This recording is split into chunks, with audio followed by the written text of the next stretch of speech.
Rising. All right, we're live, yeah? Wait. No, 1 second. It's just loading right now. As long as you play it right now. Keep rising and then rising sun. Keep rising and then rising sun. Yeah, start with keep rising. So I'm going to walk through you to get back there. Just jump over. Okay. Aloha, everybody, from beautiful downtown Hawai'i, Maui. This is Vincent Mina, president of Hawaii Farmers Union United. Really excited about tonight's speaker series, which we have Music of the Movement going to open things up. And we are fortunate to have these gentlemen. Well, do I call you guys gentlemen? Yeah.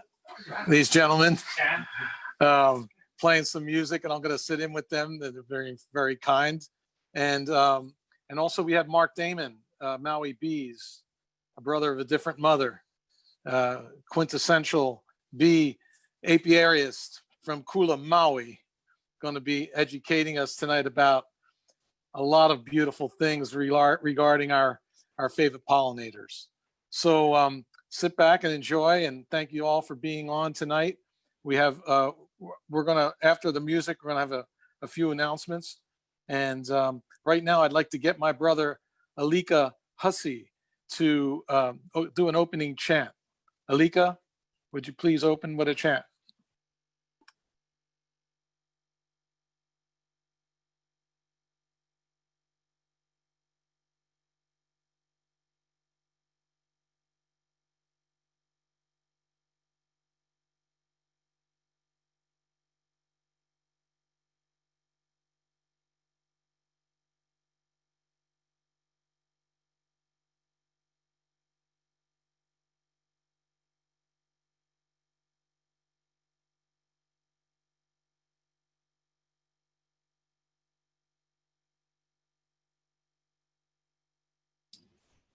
Where's the chant? Your mic is muted. My mic is muted. No. Their mic is muted. Their mic is muted. Yeah, your mic is muted. Can you move the phone and unmute it? Okay, so we're going to get Alika to open a chant here. Can you hear it now? Yep. Check. Microphone check. Can you give us a thumbs up? All right. Go ahead, Alika. Yeah, Alika. O nauna kalane kalehu ha he halele huano yana kano he o kauno hia hialo ine heli ane ho yo kahiki mai ai ki mai no ko ai ki puno me ke aloha aloha e aloha e aloha e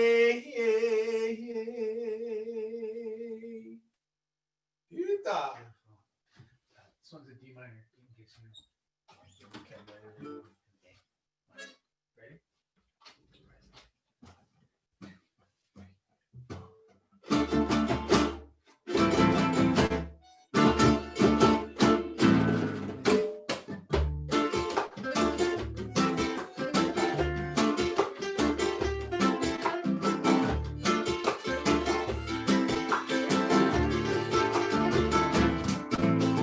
Rising all the way to the top. I keep rising, and I never stop. I keep rising like the fire in your heart. Can the corruption tear us all apart?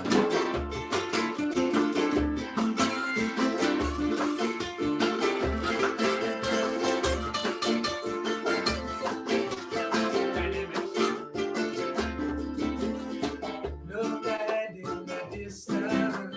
Tell me what you see. All of human existence still waiting to be free. No matter what you do, say it will never change. Nothing lies inside of us continues to restrain. Now the time has come for us to break free from the chain. Spread our wings and fly far away from all the things. Keep rising all the way to the top. I keep rising, and I never stop. I keep rising like the fire, rising, getting higher. Keep rising all the way to the top. I keep rising, and I never stop. Keep rising like the fire.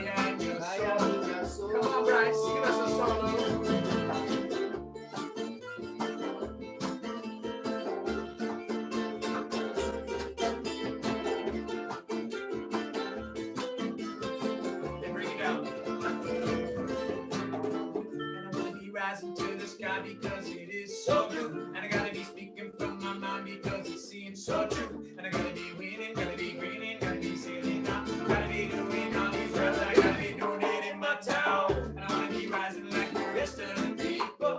They don't understand because the copper's so deep though. And I wanna go down to the early moon. We're trying to raise up a whole entire people in the monarchy. Rising all the way to the top.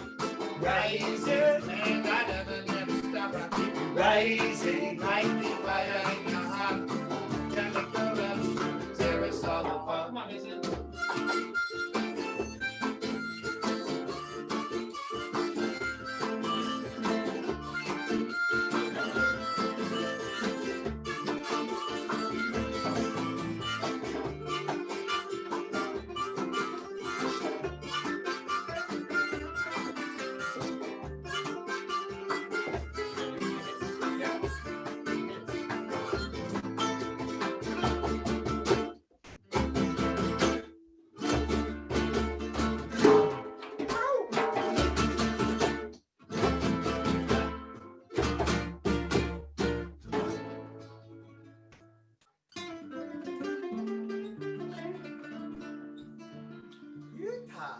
Thank you guys. So we are MOTM Collective here on Maui. Yeah, it all started with me and Raja. We love to just meet new artists, expand our musical knowledge, and just, we just brought on Alika to our team. A lot of beautiful Hawaiian music. We're gonna do some for you guys later tonight. Right now we're gonna play another original, Rising Sun, called Rising Sun. Start bringing it in.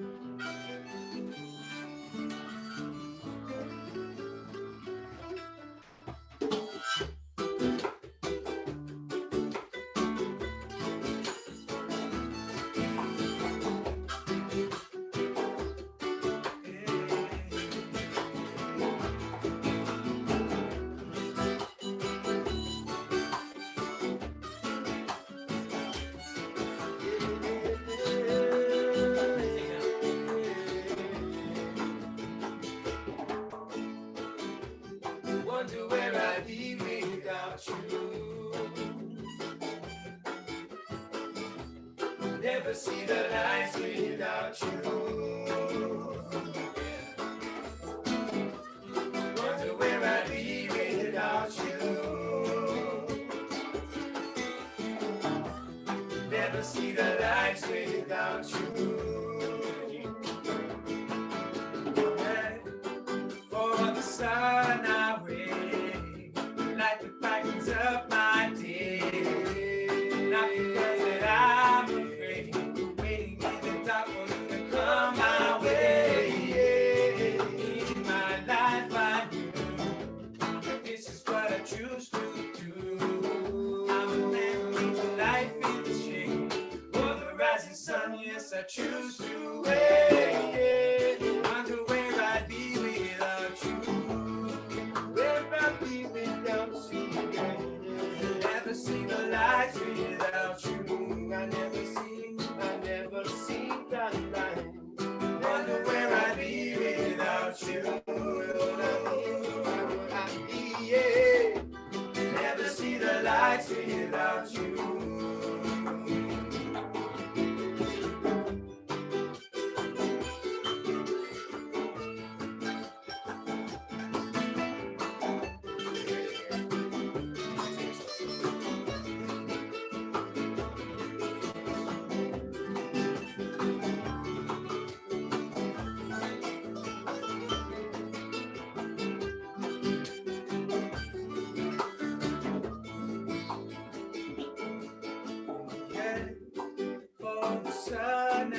Never see the lights without you. Wonder where I'd be without you. Yeah. Never see the lights without you.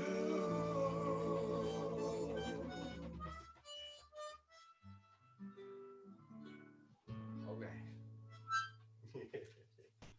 Yeah. All right. I think we're playing two, right? No, you do one more.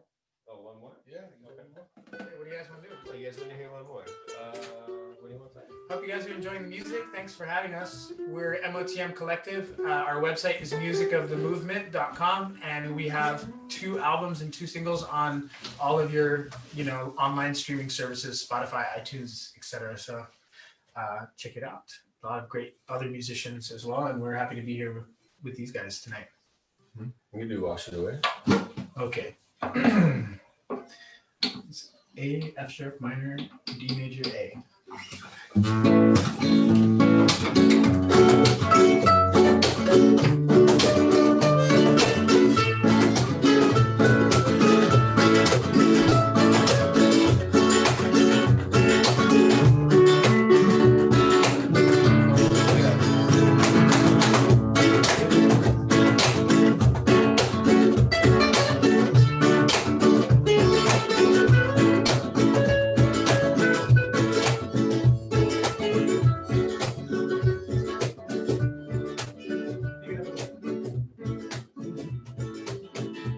Everyone has got problems,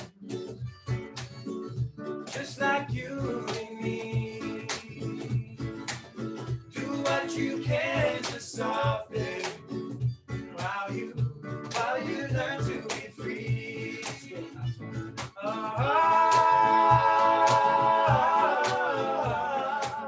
Just go and wash it away.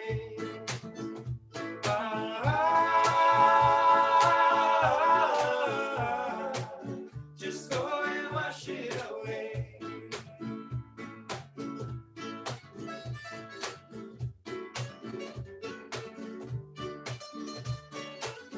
Yeah.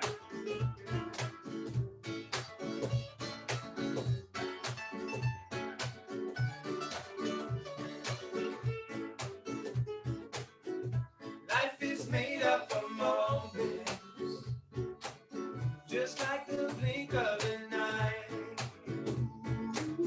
Do what you can to slow it down and just enjoy the ride.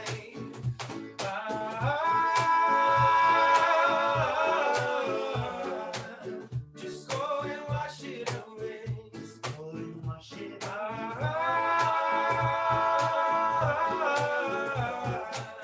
Just go and wash it away. Come on, harmonica.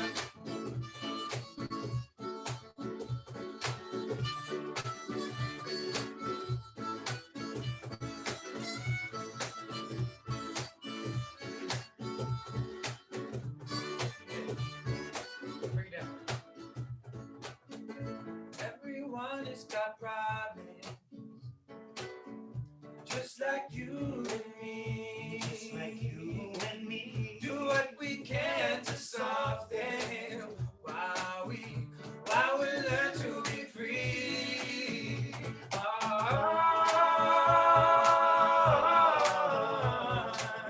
Just go and wash it away.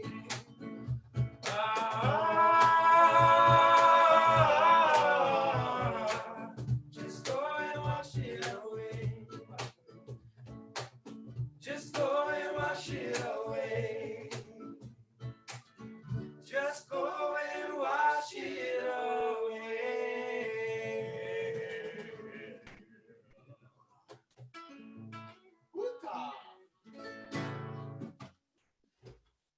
Yeah, baby. All right. Thank you guys.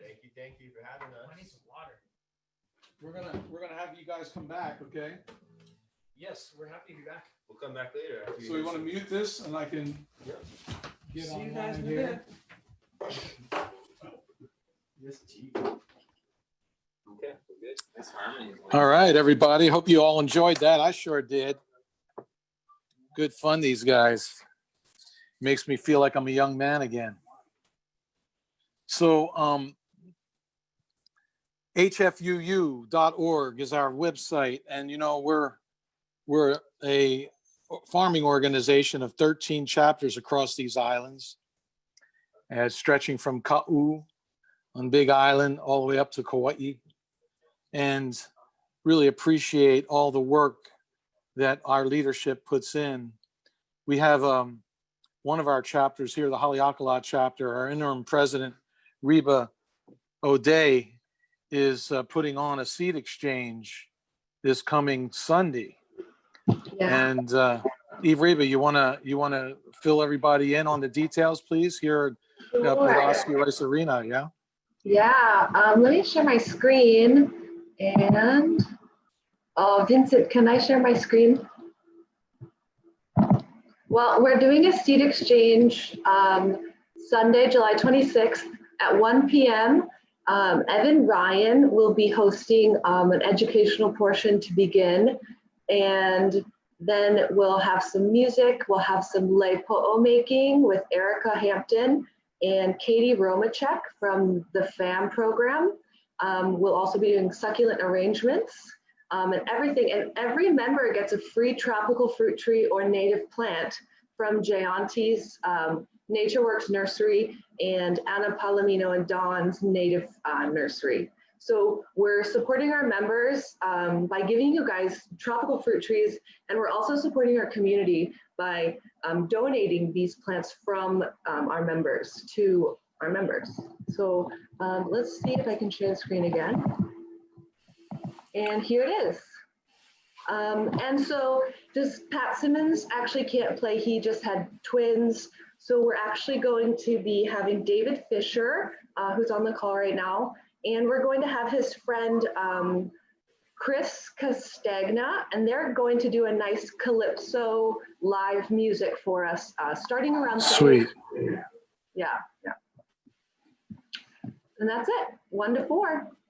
Well, Reba, you know, great organizing this. You know, if everybody remembers, Reba had a networking tent at the convention this past year, which really was a big hit. And so thank you, Reba. This is kind of an extension of the beautiful work you do within the Farmers Union. So excited to be having this and looking forward to it.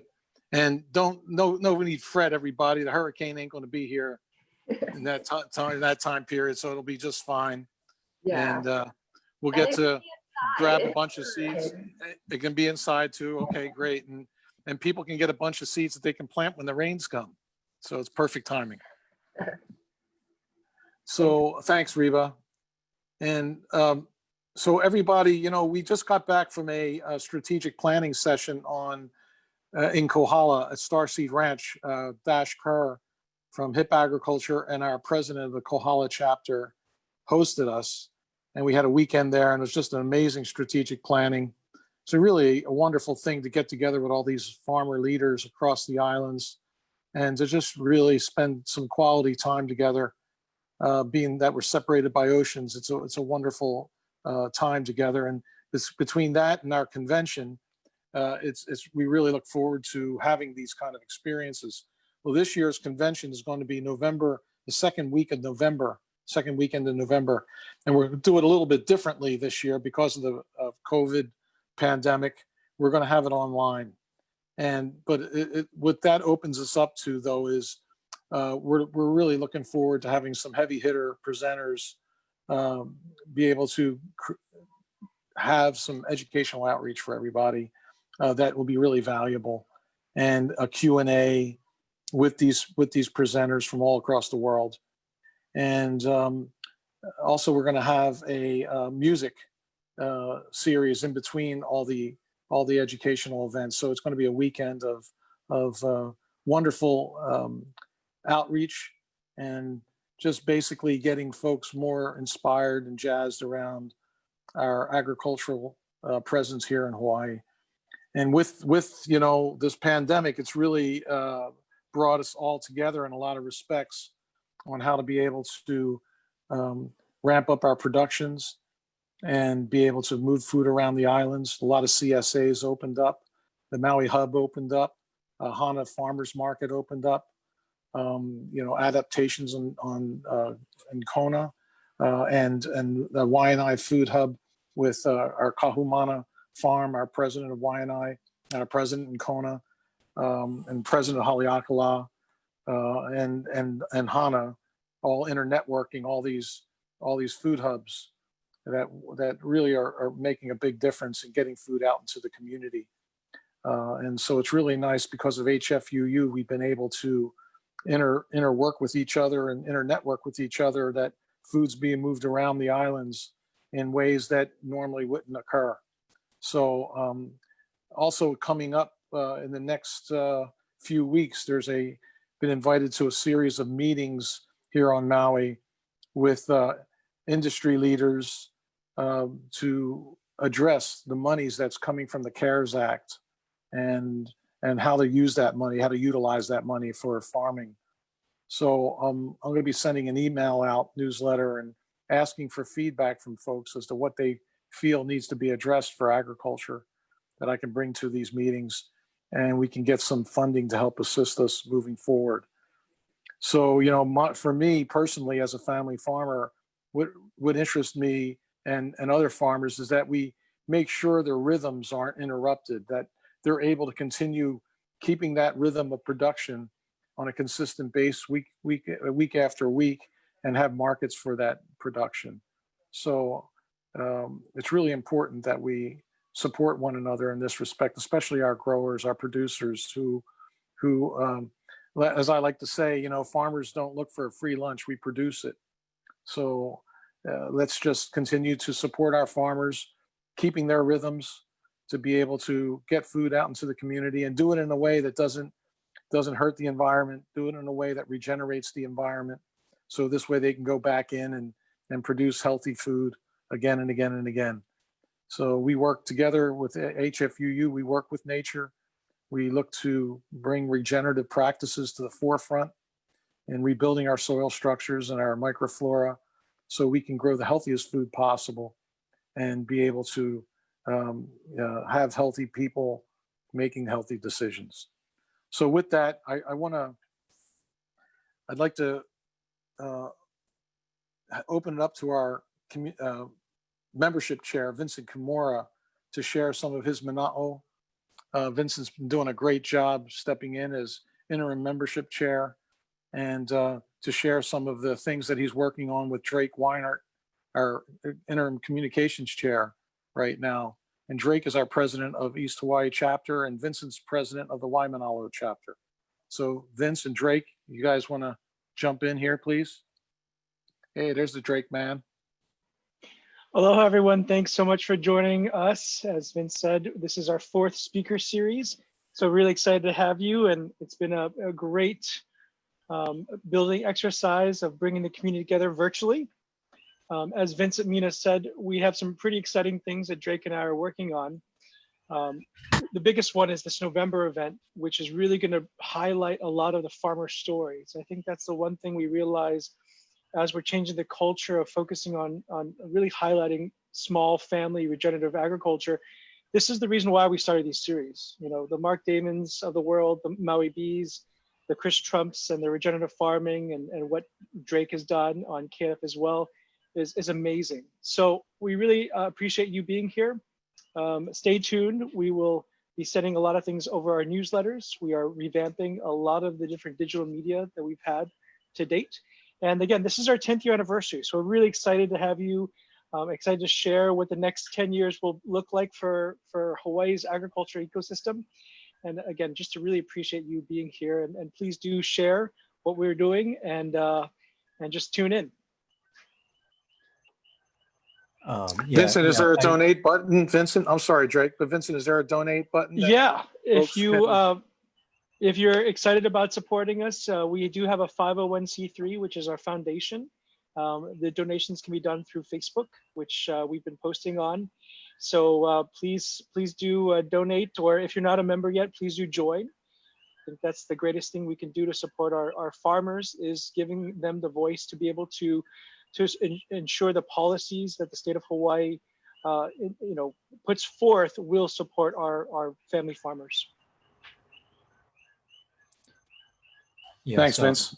if I can add, we're just the HFUU as a statewide organization is just full of so many great people working together in their own way to big up their community and ensure a steady regenerative food supply.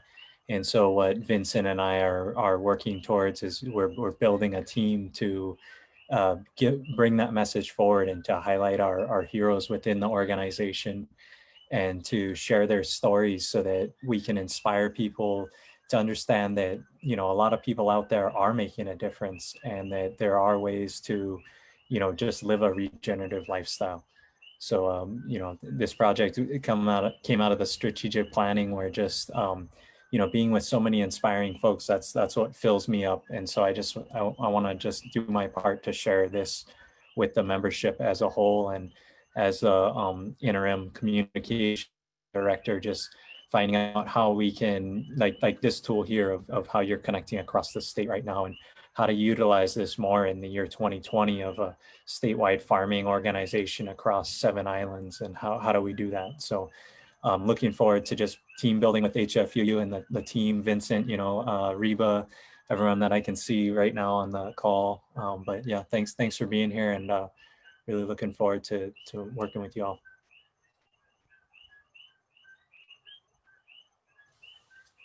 Right on, Drake. Thank you so much, man. Those that know Drake, he's a wonderful educator around Korean natural farming practices, and I've had the fortune of spending a lot of time with him with Master Cho, and what a wonderful way to regenerate the soil and make one's own amendments from the land. And we promote that a lot through our union. Everybody, like Vincent said, this is our 10th year in existence, and very heartened by the fact that we are so strong as a union. We're a chartered chapter of the National Farmers Union, and so I sit on the national board. I go back to the mainland when there isn't a pandemic, and we just had our last board meeting on Zoom. But I work on a national level as chair of the Regenerative Agriculture Local Food Committee from National Farmers Union. I also sit, because of HFUU, the governor has given HFUU a seat on the Board of Agriculture. So I sit on that board and work together with some really wonderful people. And ideally, I want to see, what I'd like to see occur in the state is us having a cover crop seed industry developed to where we can produce our own cover crop seeds. And there's going to be more and more demand for cover crops. A lot of the farmers on the mainland are finding that rebuilding their soil structures actually helps the yields get bigger, and their soils respond better in their plantings each year, and they don't have to use as much water, and they don't have to use as much chemicals. And so it's a wonderful thing, going in the direction towards our living soils as opposed to dead soils. And so we're really happy that we're pointed in the direction towards living soils. We haven't arrived anywhere. We never will, but we still pointed in that direction. So we make sure that what we do is feeding the earth ability to feed us. And aloha aina malama aina. And so we have a wonderful and strong union of farmers, and our majority of our leaders are producers, are farmers. And so that's really a wonderful thing.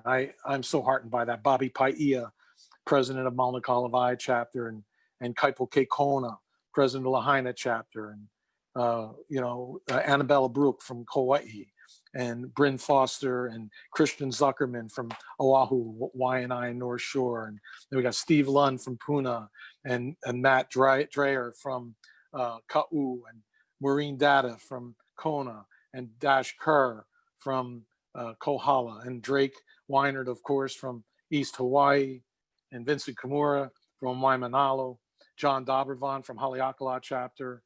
It's Matthew Papagon from Hana chapter. These folks are really committed to our local agriculture, and we just really appreciate all your support along the way, everybody. This is critical that you understand that we're there on the front lines. We're in the trench, We're in the trench of local agriculture, and we love it. We kiss the walls of the trench every day when we get up and produce food for the community. And so we just look to your support to continue to do what we do. Administratively, the hardest money that we can come by is the money that you need to run a farming organization. We have one body and we have two arms. Yeah, one arm is our farm organization, which is a 501c3, a C5, excuse me, and our foundation, which is a 501c3. So if you donate to Farmers Union, you can either donate to the C5 there's no tax write-off for that, it's a business expense, or you can donate to our C3, which is a tax deductible donation. And that goes to our foundation, and that money is used for charitable and educational outreach. But to keep the lights on at the farming organization, we need to fuel our C5. So if anybody has any great ideas on how to do that, especially during this times of pandemic when money is so tight for a lot of people, that would be a wonderful thing to hear. So you can always reach me at 808-357-4999. That's 808-357-4999 for kind, positive input. And you can text me and or at HFUU1@hawaii.rr.com, HFUU1@hawaii.rr.com. And, we're going to have wonderful seed exchange this Sunday up at Oski Rice Arena if you're on Maui.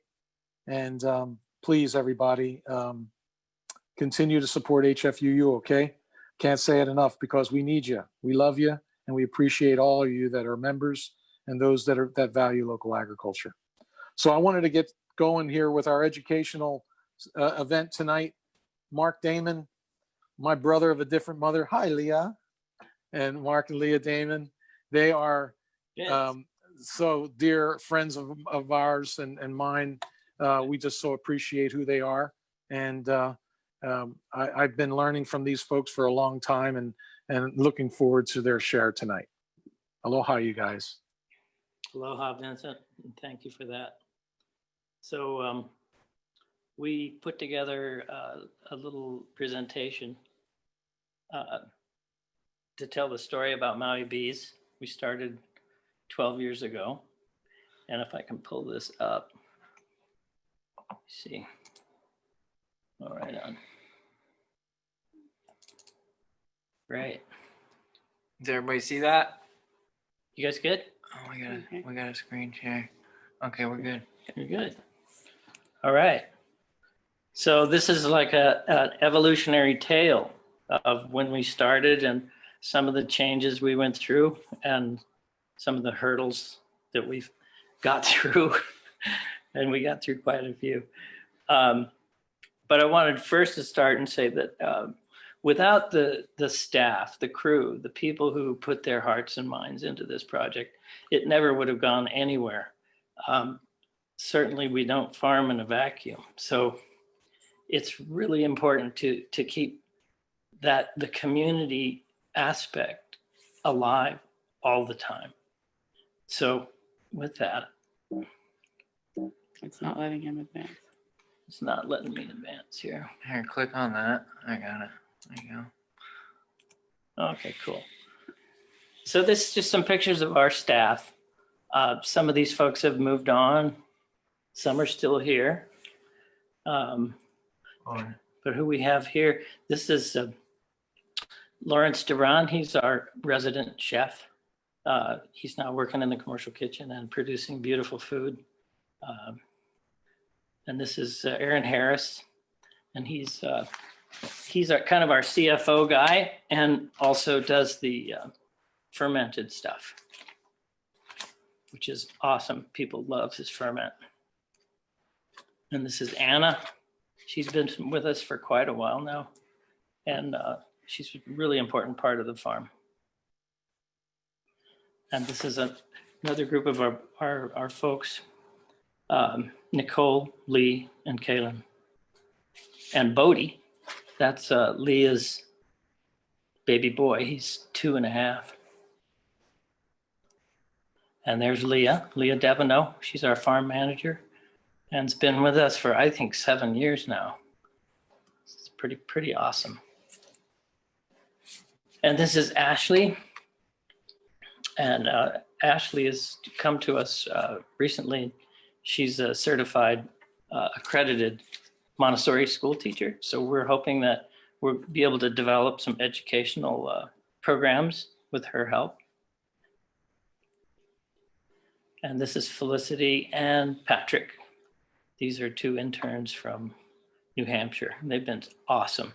Patrick's an awesome artist. As you can see the work he's working on there. And Felicity she's kicks butt. She's up in the morning and harvesting and washing and getting stuff out there. So this is my son, Aaron.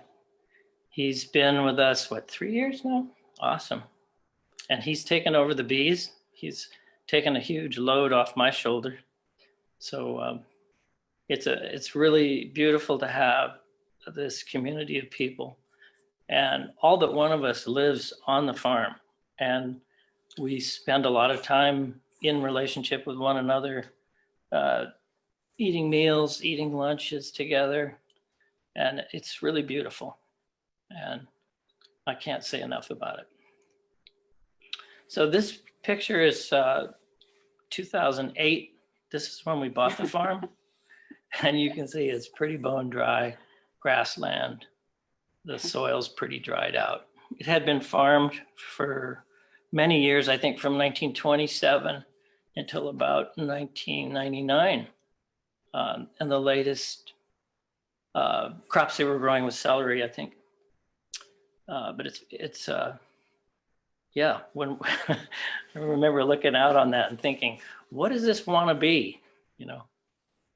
So this is the same shot, looking up at the mountains, the exact same position and the way it looks today.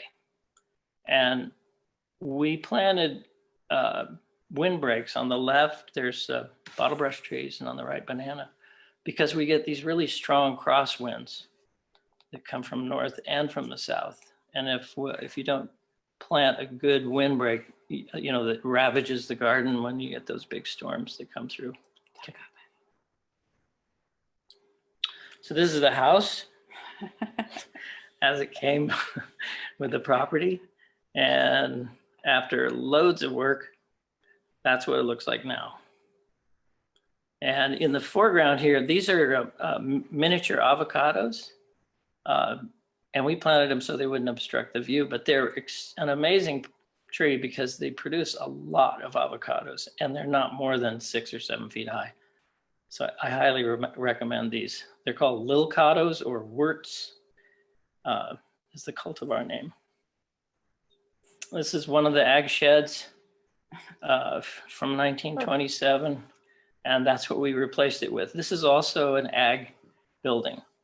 So we were able to build that ourselves without a permit, but of course the electrical had to be permitted. And then of course we just planted trees and did infrastructure, water lines and irrigation lines galore. Just spent the first 2-3 years just putting in fencing and huge amount of work. We built outbuildings.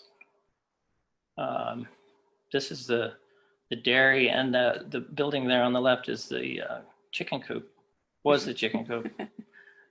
And now it's just an ag storage. And then photo on the left is bottlebrush trees. Photo on the right is what they look like now. And we planted them specifically for the bees because we knew we'd have bees on property. And they're such a prodigious nectar producer. We knew we had to have them. So then we went into for soil fertility.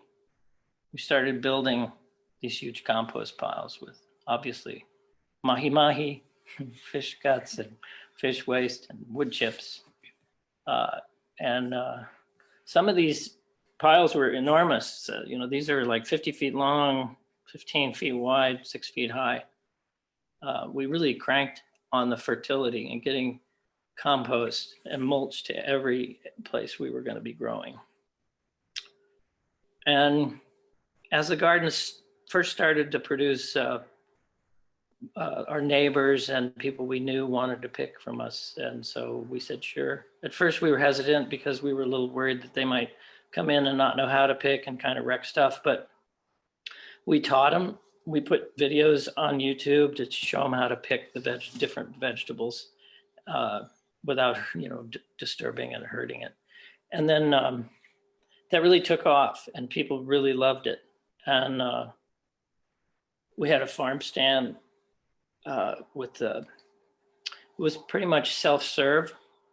Over on the left where you see the honey up against the wall, there's a little cash pot and a scale. And people would just pick their veggies, weigh them, do the entire transaction. So we didn't have to staff that. And we didn't have to pick, which was great. We didn't have to wash anything. And that worked out really well. And then our fertility after, importing fish waste and doing wood chips, our fertility program changed to these beautiful cows. So Coco was our first cow. Well, not really, that's second cow. And these pastures that you see, they look like they're out of some sort of dairy storybook, but that's actually what our pastures looked like, because we went through all the pastures and amended the soils and, tilled them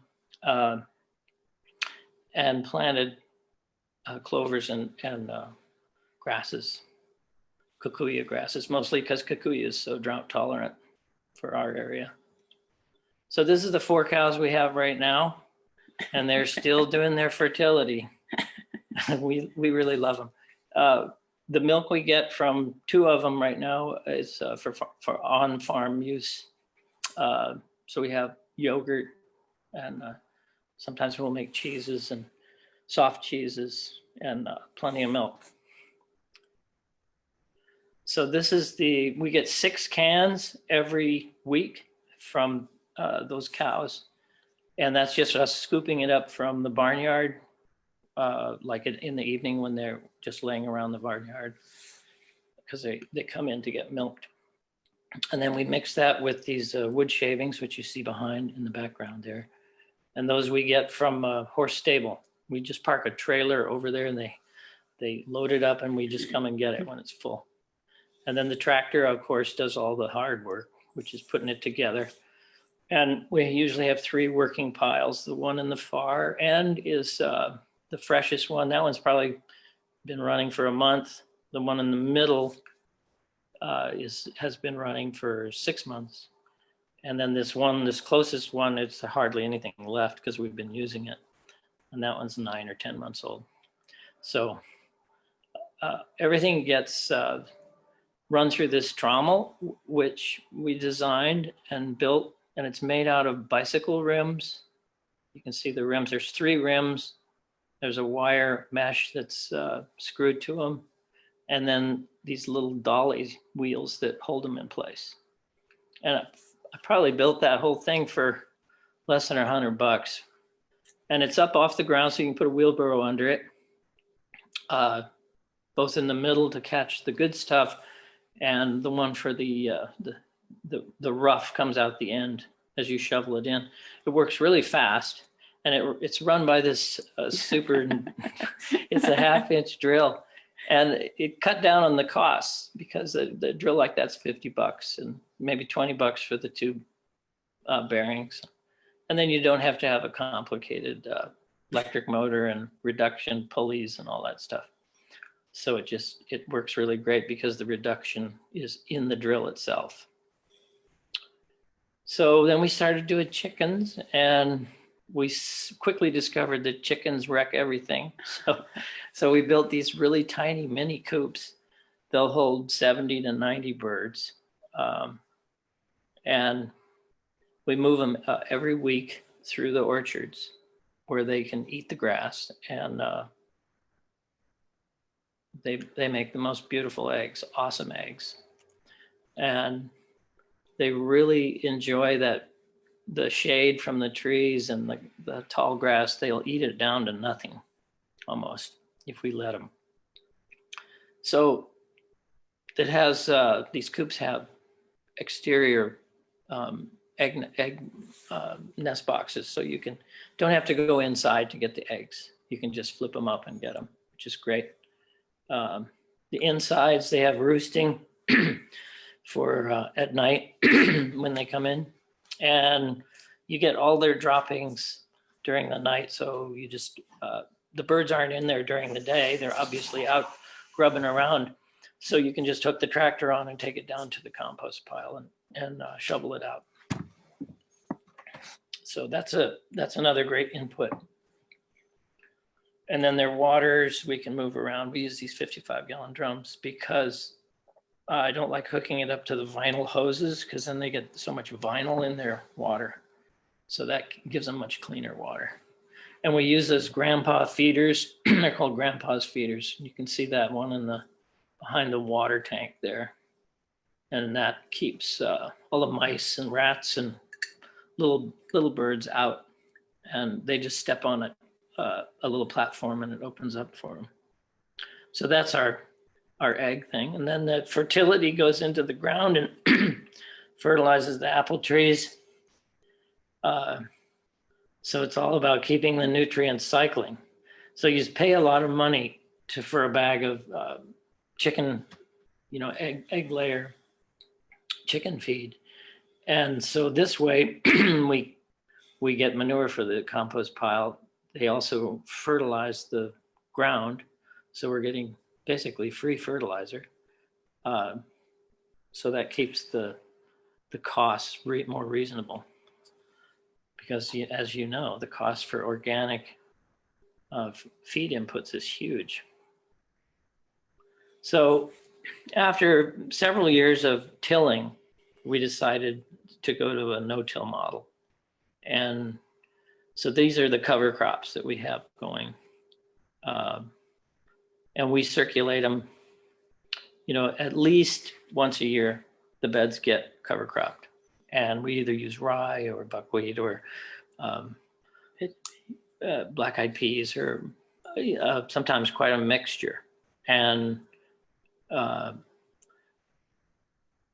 here's a bunch of them. And in this, you'll see all the different stages. So when the cover crop becomes mature, we cut it either by hand or with a motorized, like a hedge trimmer with a long blade, and just go along and cut it and lay it down. And then we put the weed mat over it, or plastic, and solarize it. In other words, the heat of the sun kills the plants. And then we pull it off, and you can see all the dead material on there. That's going to make beautiful mulch. And then we just plant directly into it with the plugs from our starts. And since we started doing this a few years ago, I've noticed the gardens have been even better. They've really been awesome. So it's really obvious that this is the way to keep the mycorrhizal fungi intact, which is where your carbon sequestering actually happens. And that's how you really build up soil carbon and humus. So we did put a 10 kilowatt solar array on and it covered most of the farm's electrical costs until we built the kitchen. And the kitchen is a big power user. So now I think our bills are like $1,000 a month now. Sorry, I skipped over. So we are also doing, I would say once or twice a year, we do these workshops, beekeeping workshops, and we'd have a big turnout. They'd be 2-day workshops, and people really got a lot out of it. And a lot of people started bees right after they did the workshops, and they'd call us with questions. Here's another workshop where we're showing people how to do a cutout. In other words, transfer a wild colony into a hive. But people really love these. We haven't done them in the last few years because we've been so busy with other projects.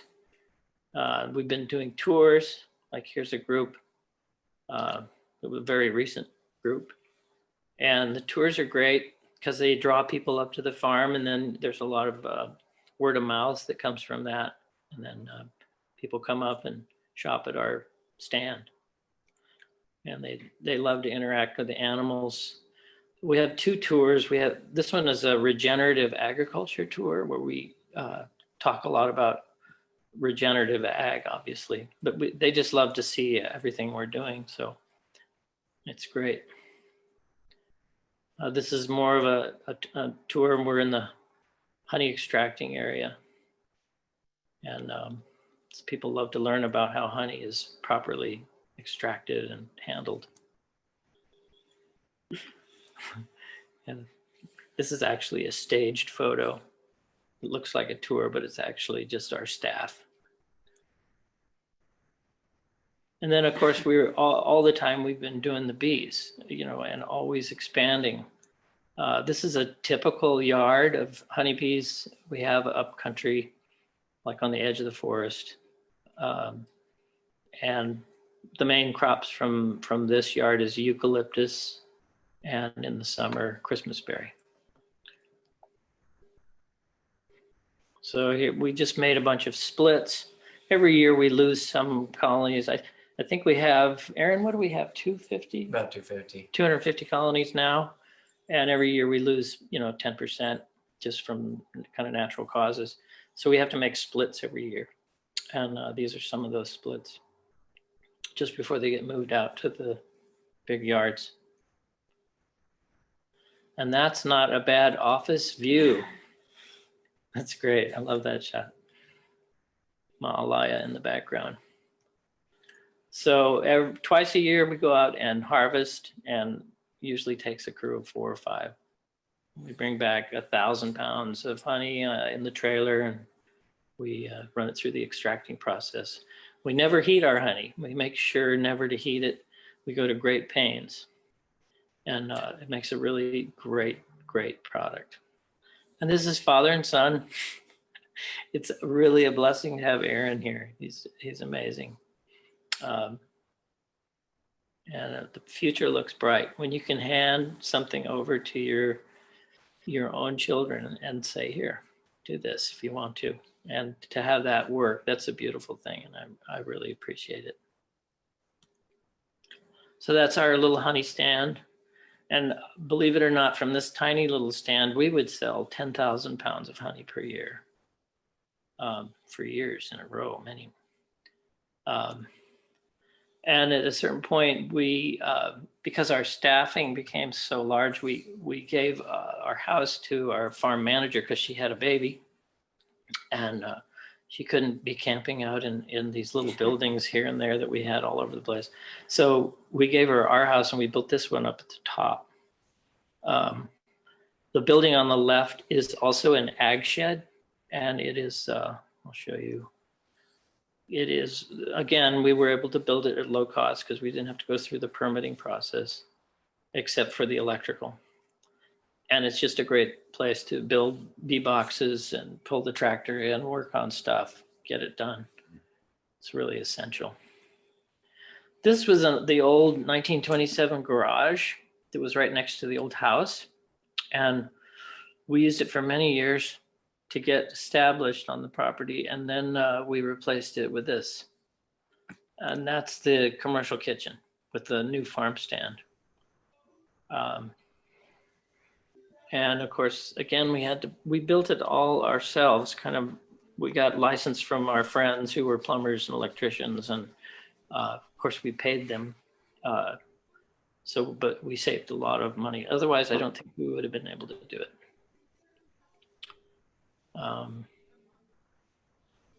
So this one's pretty self-explanatory. You can see it's not a small building. It's like 57 feet long, 20 feet wide. And there it is, finished. There were a lot of hurdles that we had to jump through that were not very easy to get this. I learned a lot about the county and about the state health department.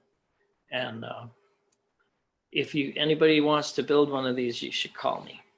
That's all I can say. That's the finished inside. And then before we put any refrigeration or any of the other equipment, there's Leah, the farm manager. She's making some amazing thing. And there's more workers. I think they're making Jun, and Larry's working. He's whipping out something awesome. And that's our honey extracting equipment. And we also made a cool room to keep our honey around 60 degrees, because we found that was the very best temperature to store it at. Because sometimes we were storing the honey for quite a while before we would wholesale it out to stores.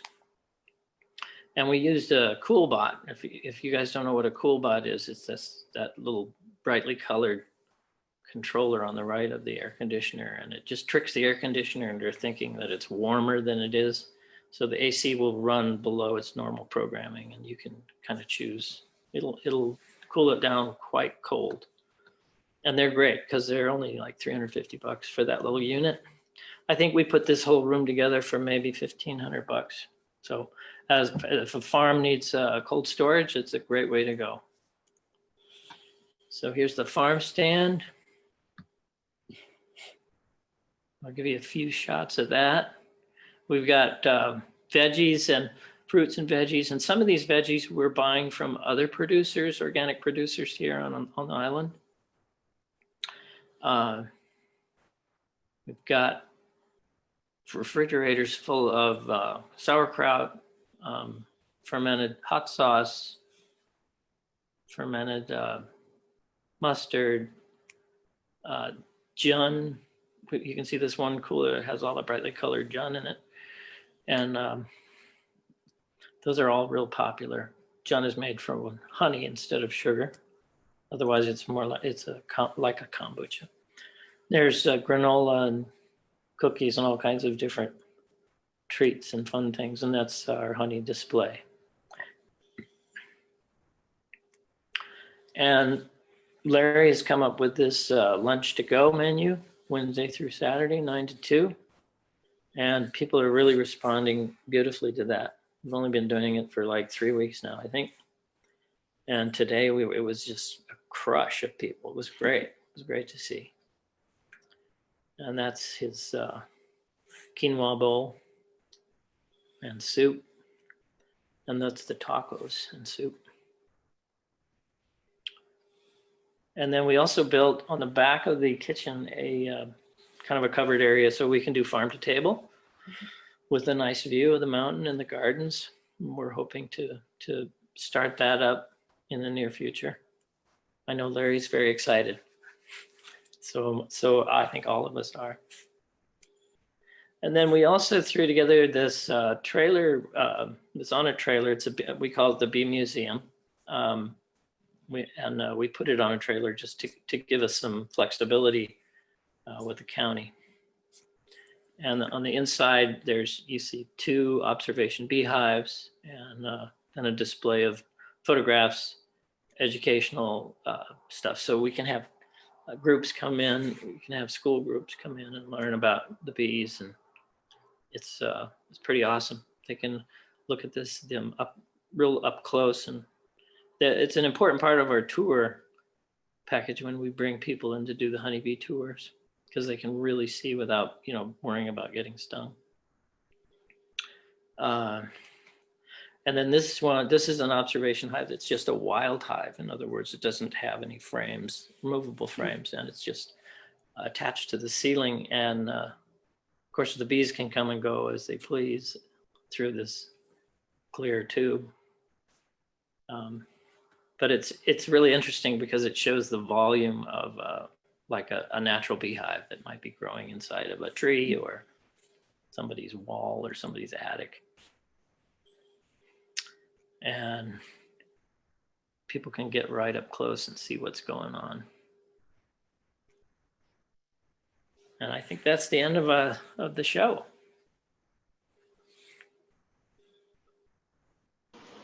Okay, everyone. Well, that was an amazing walkthrough, Mark and Lance. Thank you so much. If you do have questions, be happy to post them on the group chat, or if you have a specific one, I can unmute you. Yeah, absolutely. We're happy to help out in any way we can. Hey, Mark, Yeah. thank you so much, brother. I mean, those observation highs just blow me away. I was so happy when I got up there to see that and I felt like a child again, you know, just Yeah, getting to see it all the is. work and talking to you all about it and stuff. I just really appreciate the depth that you've taken your farm to, and your son working with you is just an amazing thing. It's really a wonderful thing. I really appreciate seeing that and knowing that. And I love the fact that we supply our greens at your farm stand and get to experience all your amazing honey. Bryce, one of the musicians here, makes these great cookies that uses your honey. So we brought him a whole big great. jar of your honey, and loves it. So we're going to get the boys back on to play again. But thank you, Leah and Mark. We love you guys. Really appreciate having such leaders on our speaker series. And we'll have you as part of our convention too. So start thinking about what you want to present for that. Okay. Okay. Hey, Mark, we've got a couple questions. Yeah. Mary's All right. asking, how many acres do you have? The elevation, total number of staff? 4 acres. I think we have 11. Well, 11. counting ourselves, we have probably 13, don't we? 12. Yeah, 12 And staff. what elevation are you at? And where did you get all of your building skills? Well, used to be a builder. Yeah, that helps for sure. I was a builder for many years. Then I was a home inspector. And now I'm a farmer. We're at 2,500 foot elevation, 2,500. So we do have enough chill hours for the apples, but we can't grow a coconut. Bummer. The mangoes don't do great either. No ulu. Yeah. But you can't have everything, right? And that's the beautiful thing. That's the beautiful thing about all our chapters is that we all the different regions grow different things better. So we're able to, in gearing up our food hubs, we're able to then share food across the islands where people normally can't get certain foods. I know our president in Ka'u, Matt, grows broccoli year round, and there's nowhere in the state can do that. So, you know, it's really a cool thing to focus in on what you can do well and then be able to spread it around. So, yeah. Got another question for you, Mark. Where do you get all the fish waste? We were getting it from, gosh, I don't even know if they're in business anymore, but we were getting it for a couple of years, and then the hotels came in and had all these restrictions, and so they couldn't give it to us anymore. I think it was Valley Isle. Mm-hmm. Yeah. And, but it's not that hard to get if you just shop around for it. You can usually find it. I know somebody was just telling me they were getting it from one of the fish cutters. But now that the hotels aren't doing business and the restaurants, probably not. It probably is a restricted commodity. Hazardous waste. And we are surrounded by an ocean, so that helps. It sure does. And the nutrients in those fish is just insane. It's like, it doesn't get any better. A couple more questions here for you, Mark. Mary's asking, how many dwellings do you have on the property? Well, we only have our dwelling and the main farmhouse, so 2. Okay. Carrie's asking, how does citrus grow there? Could you make orange blossom honey? You could. You'd need an awful lot of orange trees, though. They don't have very high sugar content, so you need hundreds of acres of oranges to make orange blossom honey. But yeah, oranges do grow well here. Very well, actually. Reba's asking, how's your sugar cane? It's doing great.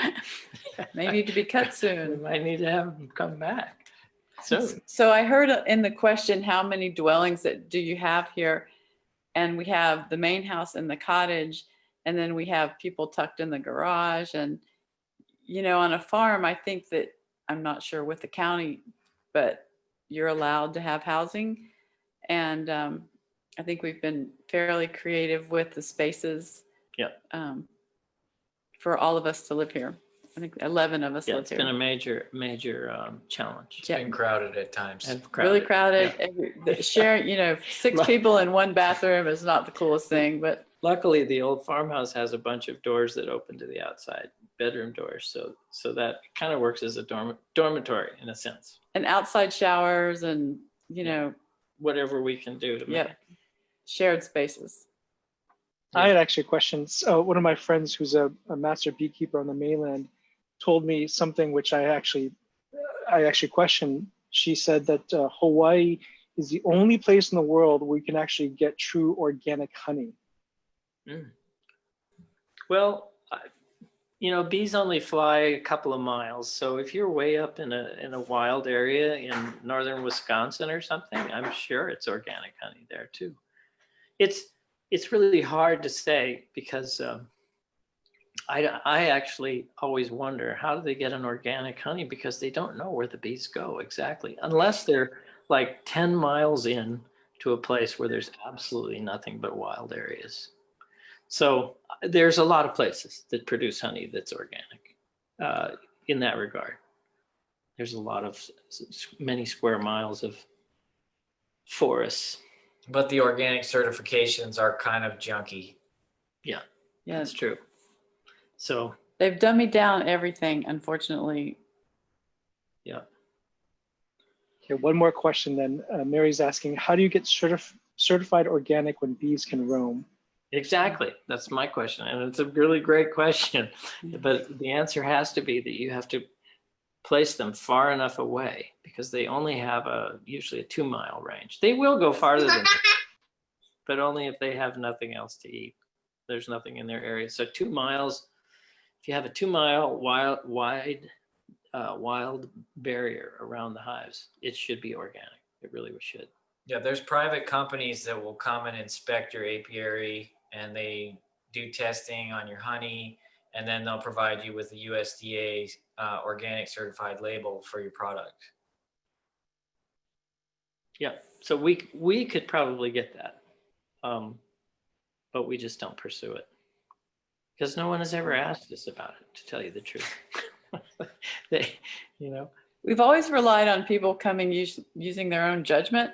You know, look around, see what you see, see if it meets your criteria for what you're looking for. Well, you meet my criteria, what I'm looking for. So I love you folks. right on. Thank you, much. Vincent. We love you too. We love what you do. You're awesome. Thank you. All of you guys. Thank you so much, Mark and Leah. Thank you, Vincent Kimura. And so we're going to get back to some music here. Okay. And yeah. Music of the movement. You guys ready? Can you guys unmute, please? You got to unmute. Yeah, Bryce is gonna unmute us. Okay. And I'll mute mine. Right on. Thank you, everybody, for being on tonight. Enjoy the music.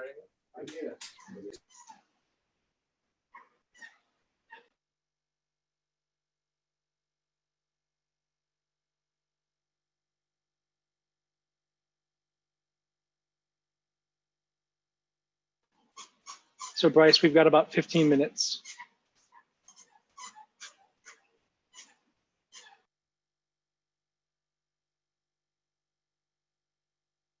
Vincent, is the sound working?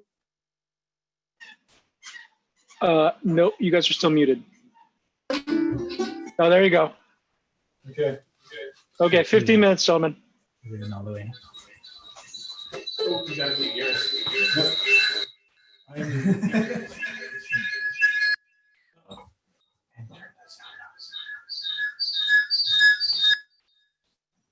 How's that? Yeah. Okay, ready?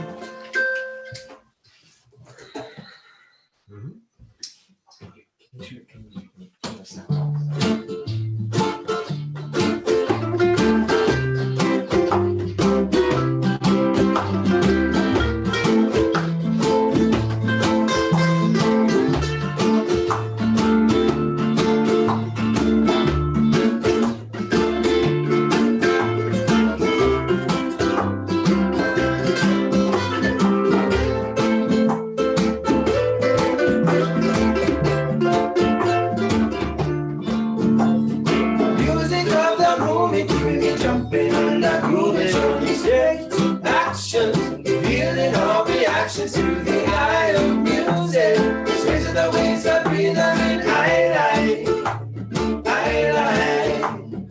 Music of the moment, keeping me jumping on the groove and showing me great action,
lights in the sky. Run through the moon, I come by. Nature's music is a line. Jumping and I'm moving. Action, feeling all the action. Music, I am music. Music in my life. Music of the moving, jumping and I'm moving. With action, feeling all the action. I am music. Music in my life.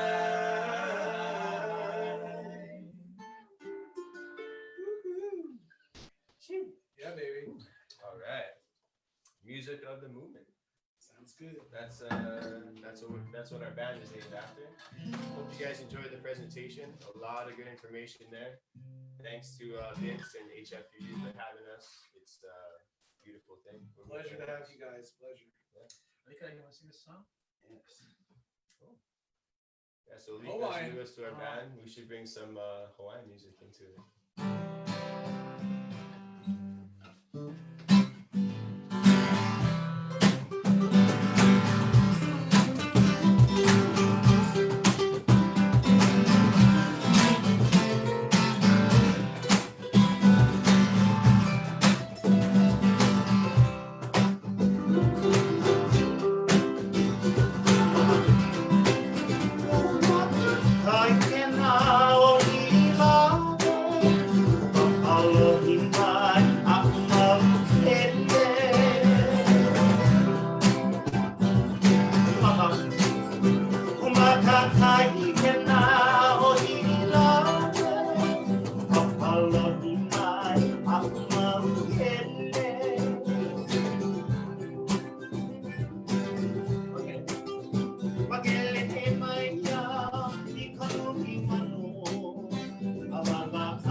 Hana ho, hana ho.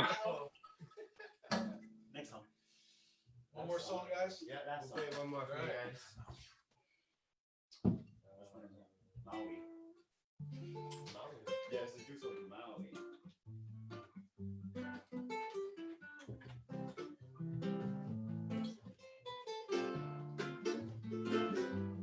Straight.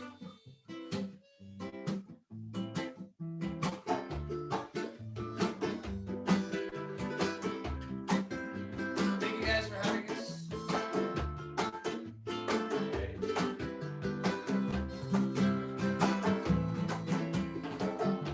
Said I don't know, I don't know.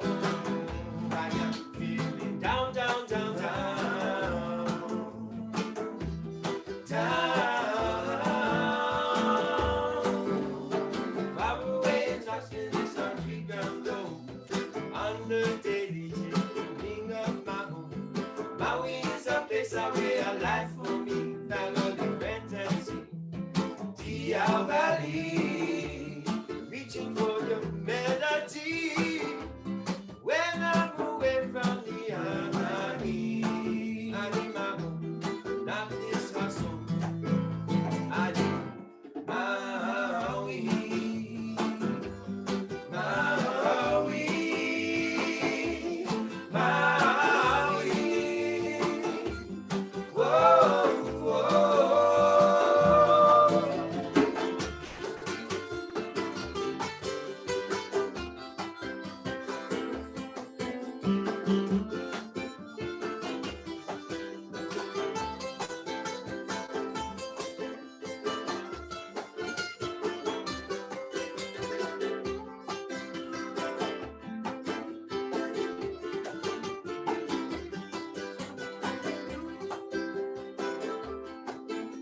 So it was too long that I was chilling in the bay, but I had to make my way back to Maui. The island is the one place where I feel so free, a place where I can be me, only Maui. Living in the jungle just feels right to me, and I know that everything's just the way it should be. Maui. Maui, Maui, whoa, whoa.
singing sweet melodies amongst the breeze.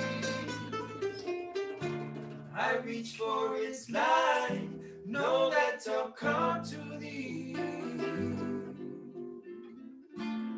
This sacred place, my hidden sanctuary, Maui.